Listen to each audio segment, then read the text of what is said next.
Iyayikhetha igumgedlela inkosi enkulu uPompela esitimela samaMpondo babamkhulu uNkulunkulu phakade. Amen. Isizwe sakwaZulu phela kwakuyisizwe esasidaliwe ukuba silikhuni, noma amanye amakhosi ayeselizwile lolu dumo oluncusikazi, amanye ayezibonela bukhoma. Kodwa kwakulikhuni ngoba ayelokhu eme entweni eyodwa ukuthi thina ngeke samkhonza umuntu. Futhi ayengazi ukuthi lezi hlalo ahlezi kuzo izihlalo zikaNkulunkulu. Ayesho nokusho ukuthi lesi sihlalo isihlalo sokhokho bami abangibeka kuso kanye naso isizwe sami. Bese kuba yiyo phela inyanga Mthakathi nayo ebibhizi namakhathakhatha ithi iqinisa inkosi ukuze izohlala kulesi sihlalo esesibizwa ngesihlalo sokhokho.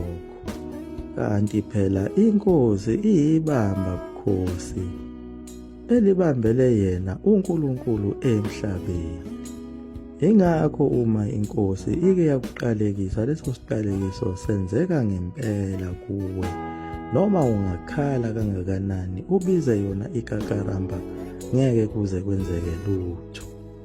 Noma ungaya kuyo inyanga enkulu u2+2 akuqinise ngazo izigubhu zakhe, ngeke kwenzeke lutho uma sewuqalekiswe inkosi.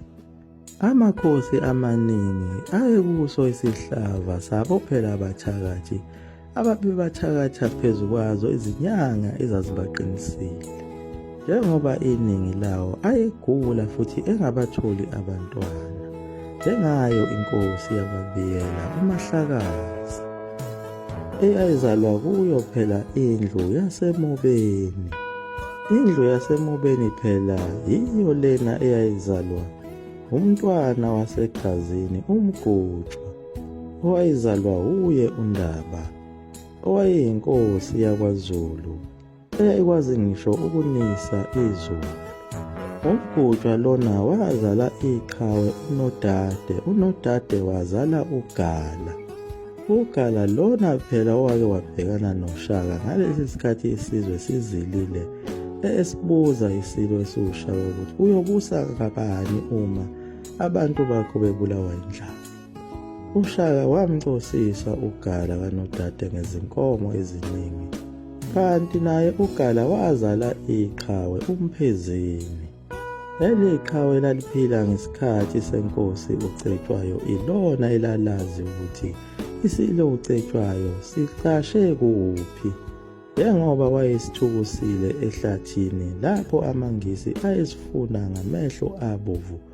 Ambuza uMphezini, waphika walala ngomhlane, wathi akasazi isilo uCetshwayo kanti uyasondla ehlathini ngokudla emveni phela kwempi yaseNdonda kusuka eyayiphakathi kwakhe uCetshwayo naye uMbuyaso. uMphezini phela uye kanye wazala le nkosi okuthiwa uMahlakaza eyayisendlini yaseMobeni. Inkosi uMahlakaza yayikhona ngaso isikhathi sikaMqali wendlela, ilapho eyaphoqeleka khona ukuba nayo imeme uShembe ngenxa yako ukuthi yayigula kakhulu seyilahlekelwe yithemba. Zenziwa izinhlelo zokumema yena uShembe ngawo unyaka ka-1935 u-April. Ngenxa yokwenzeka kancane kwezinto nakho phela ukuthi nezinto zokuhamba zaziyindlala, izithunywa ezazithunyiwe zathi zifika zezwa izindaba ezibuhlungu ukuthi uShembe uMqali wendlela usedlulile emzini wakhe eMkhayideni eRichards Bay. Umzimba wakhe uzothathwa uyofihlwa khona ePhakameni endaweni yaseNanda. Oye ngenkosi yakwabiyela, umzukulu kaGala kaNodade, wesindwe yizo izinyawo lapho udumo oluncusikazi beselidume izwe lonke. Wafana nayo impangele esuke emuva uzokholwa yizagila. Nhlanhla leyo yenkosi yakwabiyela wezwakala ukuthi esihlalweni sakhe uMqali wendlela uhlezi phela yona inkosi ilanga. nayo imisebenzi yayo yayisibonakele. Udumo layo lasabalala kuyo yonke indawo ukuthi kufana nakho ukuthi akafanga uShembe wokuqala umqali wendlela, usafana nokuthi ukhona, futhi njengamanje sengathi sekumawala. Nangempela sangena futhi isimemo esasimema yona inkosi ilanga, isimemela ebukhosini bakwaBiyela endlini yaseMobeni ngaphansi kwayo inkosi uMahlakaza. Inkosi uMahlakaza yayisithathe ngisho isinqumo sokuthi ifuna ukubhabhadiswa ikhethe inkosi, ikhethe yena uShembe ngenxa yako ukuthi base beyichazele konke ngale nkolo yobuNazaretha ukuthi yinhle kangakanani. Nangempela inkosi ilanga yaphikelela khona ebukhosini bakwaBiyela. Kanti kuso lesi sizwe sakwaBiyela babekhona phela abantu abasebekholiwe kuzo izimishini, bafakwa wona uphoyizini wokuzonda uShembe, kanye nalo iqembu elalikhonze kakhulu imithi yokuthakatha elalingamfuni nalo uShembe. Kwaye kwasuka wona umsindo emkhandlwini wenkosi besho nokusho ukuthi thina ngeke sivume ukuthi inkosi yethu ibhabhadiswe yilo Shembe. Sesikhathele indaba yakhe nemilingo yakhe ezenza uNkulunkulu. Inkosi ilanga yayizwa nayo lemvunge njengoba yayisifikile kulo muzi wenkosi.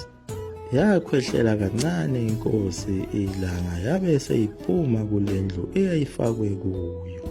Yafike yama phambi komnyango yabe isithi, thina boShembe sithintitha uthuli ezicathulweni zethu.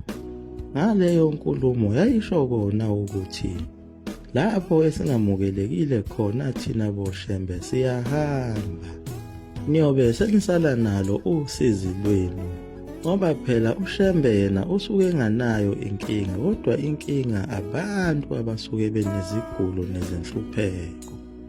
Futhi uShembe usuke engalambile engaswele lutho, njengoba phela yona inkosi ilanga yayifunde kakhulu, inawo uBA degree. Yayiyeke nawo umsebenzi wokuba uprincipal esikoleni eManzimtoti. Yabe isikhetha ukuba izosiza abantu ezinhluphekweni zabo. Ingakahambi inkosi ilanga ngakusasa ebusuku, inkosi yakwaBiyela yaba nephupho elibi elayethusa kakhulu. Yazibona iwa eweni elijulile, yabona umlilo ovuthayo uza kuyo uyilandela.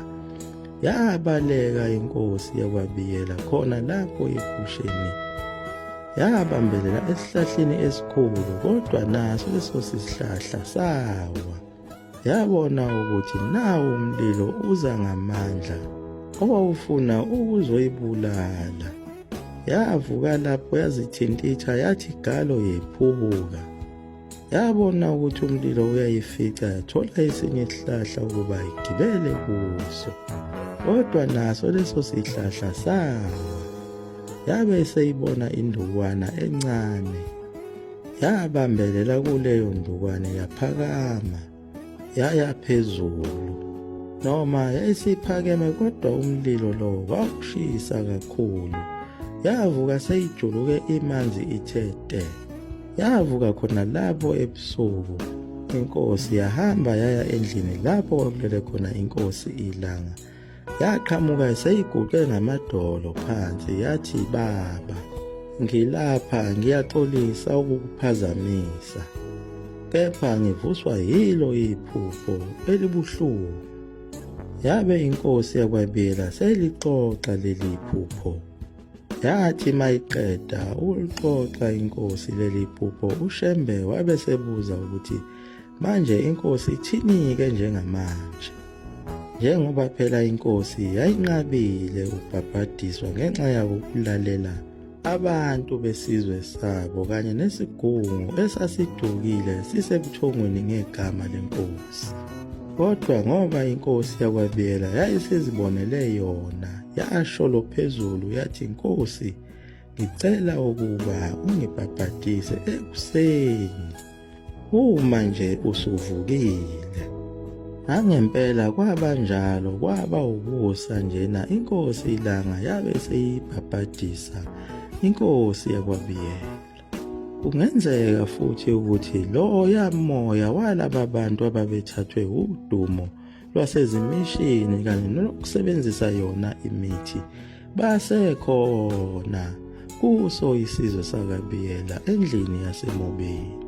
Mhlawumbe nabo basho njalo ukuthi uShembe umuntu odla lona uphuthu njengami, kodwa oyinkosi yamakhosi uye lona onamathiselwe eplangweni owupopayi womlungu. Asazi-ke noma bona abazukulu noma amadodana okuyiwona ahlezi esihlalweni sobukhosi bayo inkosi uMahlakaza Biyela akhona yini ekuphakameni okuhle konyazi lwezulu.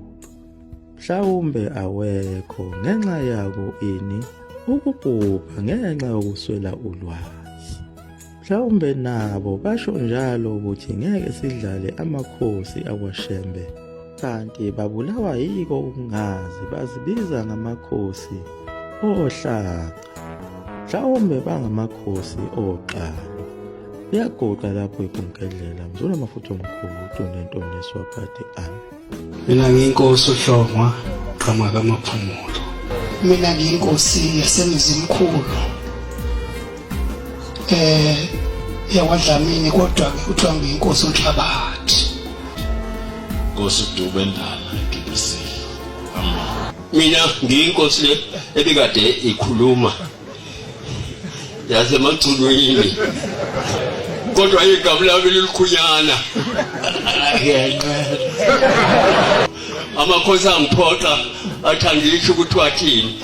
Ngempela mina ubaba wathi simakadeni. Kwase kuthiwa ke simakade kwajwayela lokho. Inkosi yakwaNzuza eMthunzini. Ngekhetha inkosi yasePhawumeni. Inkosi yakwaQwaba eMthandeni. Inkosi uZwane eMnambithe eMangweni. Ngekhetha inkosi enkulu yasePhakama. Inkosi yakwaBhala Eastern Cape, Flagstaff Dollar. Nkosi yamakhosi. Ngekhetha inkosi yasePhakame. Inkosi uMdluli eMkhambathini.